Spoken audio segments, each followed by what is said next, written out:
Sorry for that burp.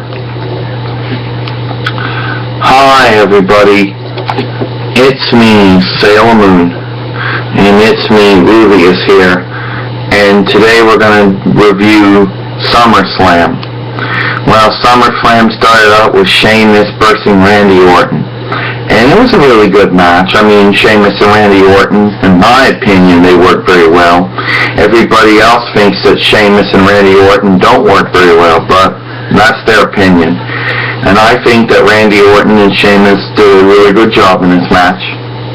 And Sheamus defeats Randy Orton.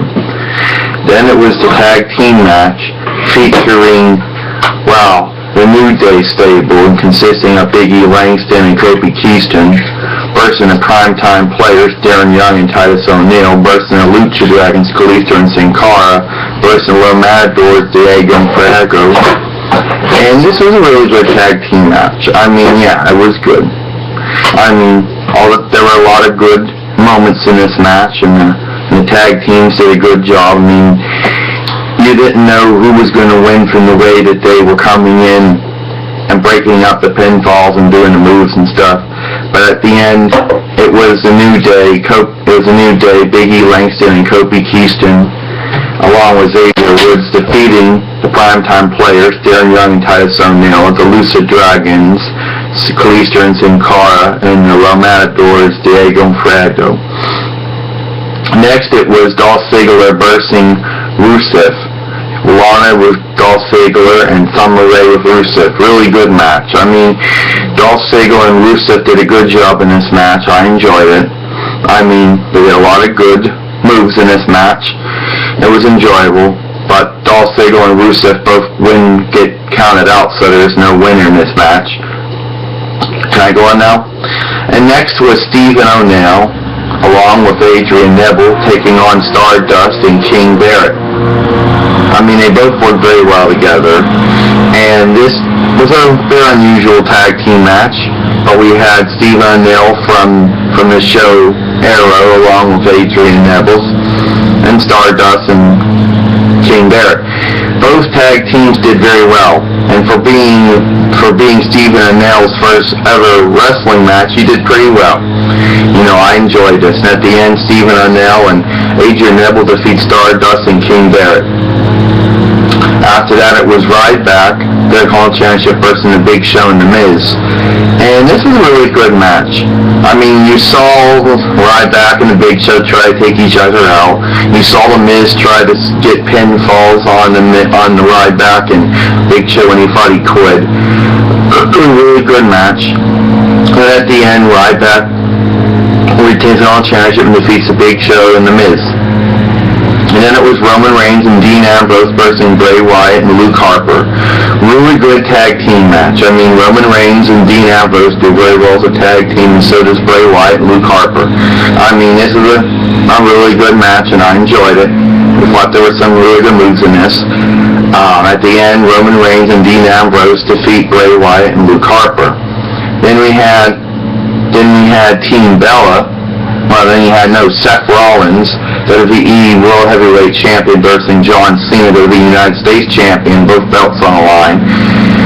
And John Cena and Seth Rollins worked very well together. John Cena would always get out of the pedigree. Seth Rollins would always find a way to get out of the attitude adjuster. And then the SummerSlam's host, Jon Stewart, for some reason, decides to come down and interfere, and he attacks John Cena with a chair, allowing Seth Rollins to win and retain the WWE World Heavyweight Championship by default, also becoming the United States Champion. Then it was a Team CPT, or known as the Submission Priority, consisting of Paige, Becky Lynch, and Charlotte Flair, versus Team Bella, consisting of Nikki Bella, Brie Bella, and Alicia Fox, and Team Beautiful and Bad, consisting of Naomi Fox, Tamina Snuka, and Sasha Banks.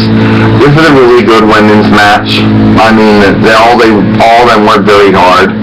You know, Team Bella got the first victory and got in the groove of the Beautiful and Bad stable, but at the end it was the Submission Priority that ended up getting away with Team Bella. So at the end of the match, so you had Paige, Charlotte Flair, and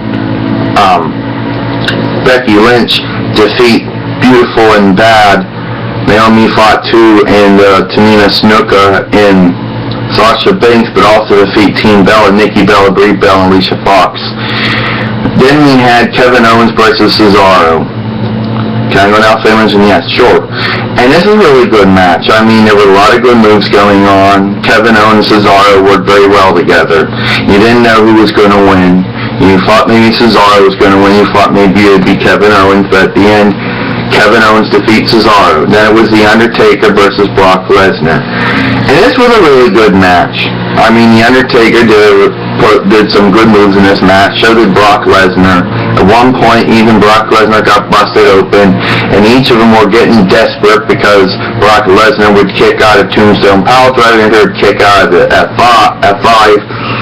And then at the point where The Undertaker submits, and the bell ringer rings the bell, but since the referee didn't see the submission, he waves it off. The Undertaker eventually defeats Brock Lesnar by the Hell's Gate, even though Brock Lesnar was storyline defiant all the way to the end.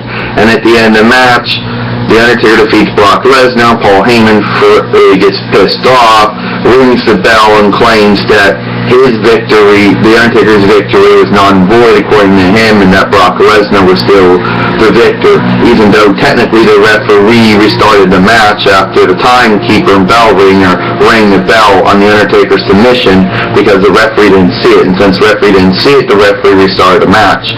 So The Undertaker defeats Brock Lesnar. So that was a really good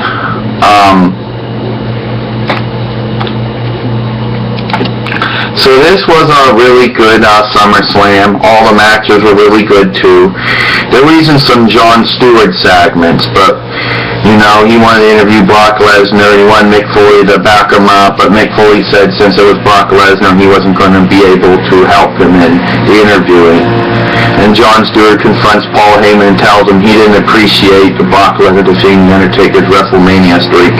So anyway, the segments were really good, and I enjoyed them. I'm Sailor Moon Ruby. See you tomorrow.